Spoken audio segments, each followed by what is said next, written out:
En este video explicaré en grandes términos sobre los fantasmas, qué son y su clasificación. Esta explicación no va referida en ningún momento a alentar o tener algún tipo de contacto, manifestación o invocación de uno, ya que este video y canal van dirigidos a entretener e informar. Y en ningún momento quiero perjudicar al espectador y respeto la diferencia de creencias de todos al final, por lo cual lo haré de manera lo más respetuosamente posible. Bueno, comenzamos. Este tema es muy amplio, tanto que tomaría 1 o 2 horas explicarlo, con todo lo que sé, tanto información como experiencias, por lo cual lo haré muy resumido y en el futuro explicaré más sobre este tema si gustan. Los fantasmas en el folclore de muchas culturas son supuestos espíritus o almas descarnadas de seres muertos que se manifiestan entre los vivos de forma perceptible, por ejemplo, tomando una apariencia visible, produciendo sonidos, aromas o desplazando objetos, principalmente en lugares que frecuentaban en vida o en ocasiones asociados con las personas cercanas a ellos, pero no siempre es así. La creencia de aparecidos, espectros, ánimas, almas en pena o fantasmas es muy propia de la naturaleza humana, tanto que tiene que ser constituido a pensar en un ente antropológico, abstracto que pervive a través de numerosos factoides concretos. Esto ha generado un gran impacto en la literatura, cinematografía, el teatro y han creado innumerables leyendas y mitos alrededor de estos seres.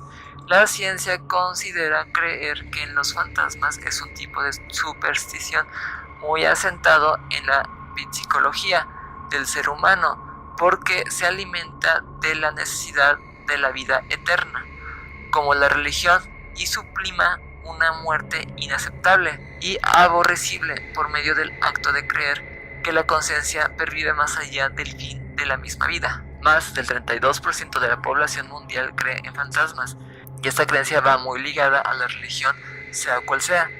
Los fantasmas son, en teoría, seres que un día fueron humanos y que se encuentran en el mundo por una de las siguientes razones. Dejaron un asunto inconcluso porque no saben que están muertos, están confundidos o perdidos y no saben a dónde ir.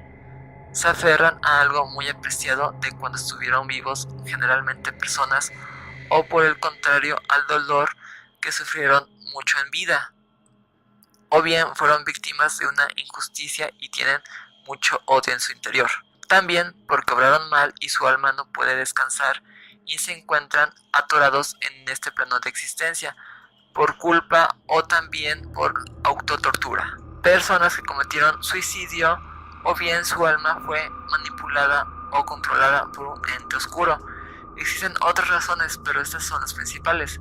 Pero también existe la teoría que son frecuencias o energías grabadas en el entorno sobre la conciencia o conciencias de las personas fallecidas, algo así como estaciones de radio grabadas en el ambiente, como estática o sonidos que también pueden ser manifestaciones de estas imágenes o ruidos. Algunas de las conductas que poseen estos seres por su propia naturaleza son apariciones que frecuentan habitualmente un lugar determinado, que suscitan miedo, son inofensivos y a veces llegan a ser tratados como miembros de la familia. Apariciones post-mortem suelen tener lugar muy poco tiempo después de la muerte de la persona reaparecida y no acostumbran a estar relacionados con un lugar o acontecimiento concreto, parecen ser despedidas. Apariciones en casos críticos. El aparecido es alguien que está viviendo una experiencia importante o a menudo desconocida para el testigo de la aparición, como un accidente, una enfermedad o un supuesto, la muerte, y se muestra ante una persona o personas simultáneamente a esa experiencia. Aparición inducida. En esos casos el fantasma es citado a aparecer a alguien vivo que intenta con deliberación de hacer que su imagen se haga visible. En este caso, los rituales Ouija, entre otros métodos, que bien son peligrosos y no recomendados. Este tipo de apariciones parecen haber excluido aquellas en las que la aparición adopta una actitud comunicativa e interactiva con aquel a quien se muestra, pudiendo hablar o comunicarse con él mucho tiempo después de su fallecimiento, pero la mayoría de los casos no son fantasmas, sino otras cosas más peligrosas, por lo cual no es bueno hacerlo. Los fantasmas más frecuentes poseen una tipología clasificativa en 4 clases: fantasmas residuales o visiones, que realizan actos repetidos y carecen de actitud comunicativa e interacción con los observadores; fantasmas conscientes, que pueden comunicarse e interactuar con los observadores; fantasmas multidimensionales o duraderos, son los que pueden aferrarse a lugares concretos donde se manifiestan uno o más fantasmas desde hace mucho tiempo o en muchos lugares.